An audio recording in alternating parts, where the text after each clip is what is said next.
For this presentation, I will be presenting to you Bandura's social learning theory and social cognitive learning theory. I am your classmate, Joy-Ann Humphrey. While I am nervous, I'm also excited to present such an amazing man to you, my classmate. Albert Bandura is known as the father of cognitive theory.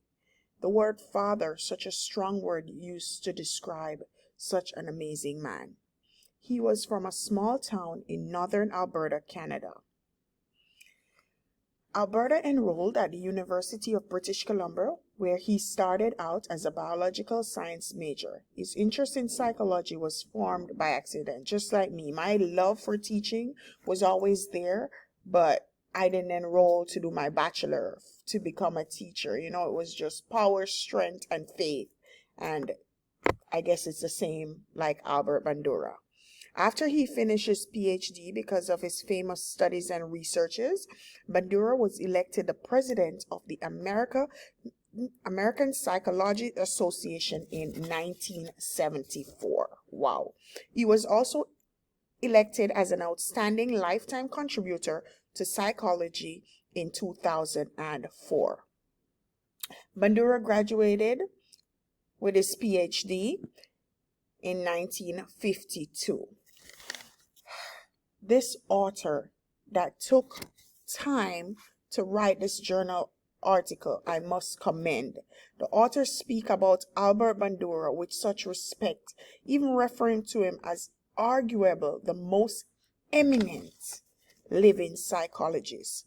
The author also shared how Bandura's social theory has influenced many areas of inquiry such as education, health, science, social policy, and psychotherapy, among others. The author also went on to give a lot of detailed information about the work of Albert Bandura.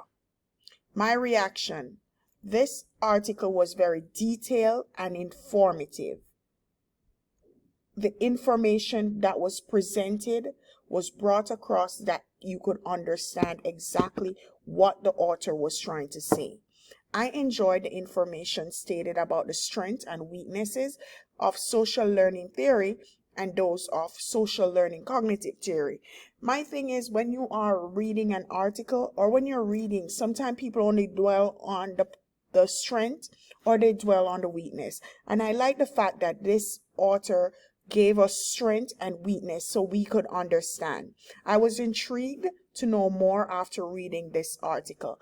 When I did my bachelor's, I did psychology, and in doing it, I remember learning about Bandura, Erik Erikson, and Sigmund Freud. And after, I just was intrigued by Sigmund Freud and Erikson that I went and I did some research on my own.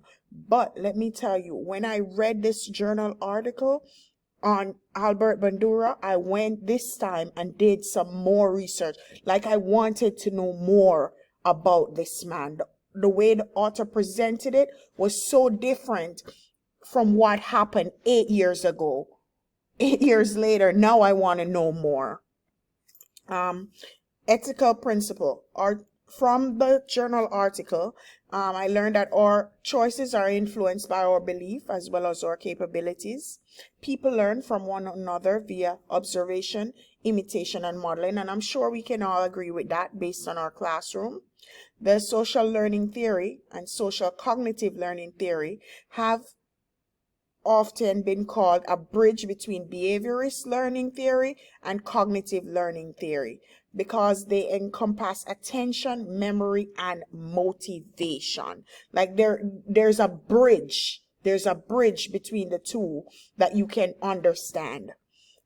Implication to practices: behavior learning through modeling, intrinsic reinforcement that students will feel a sense of accomplishment, pride, and satisfaction when they complete a task correctly, influence extent to which an individual exhibits a behavior that has been learned.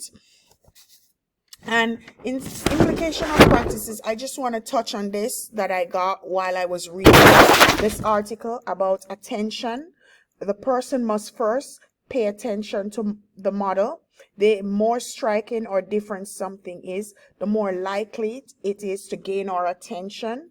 Likewise, if we were regarded something as prestigious, attractive, or like ourselves, we will take more notice, like the color of something, something that's in front of us. Number 2, retention. The observer must be able to remember the behavior that has been observed. One way to increase this is using the techniques of rehearsal. Third, reproduction. The third condition is the ability to replicate the behavior that the model has just demonstrated. This means that the observer has to be able to replicate the action, which could be a problem with the learner who is not readily developed to replicate the action. And 4, motivation, the big one, motivation. Motivation. Necessary ingredient for modeling to occur is motivation. Learners must want to demonstrate what they have learned. Remember that since these 4 conditions vary among individuals, different people will reproduce the same behavior differently.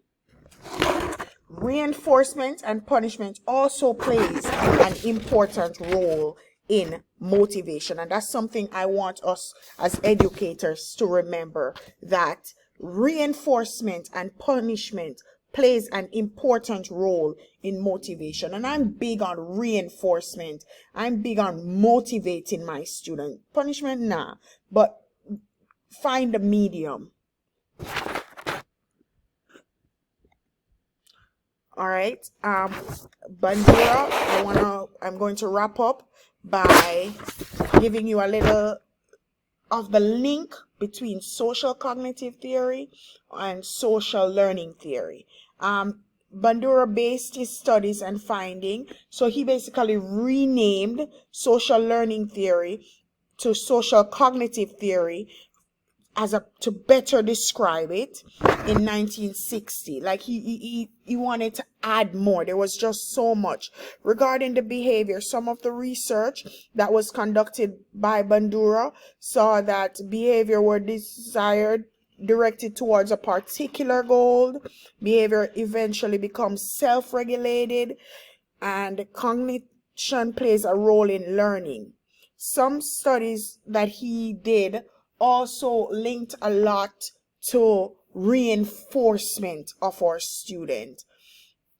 I hope I wasn't going too fast, but if you ever have time as an educator, I would suggest you just give a quick second to look on Albert Bandura. Again, this was very challenging for me to do, but like I always say, my special Bible verse, Philippians 4, verse 13. I can do all things through Christ who strengthened me. Have a good day, classmates.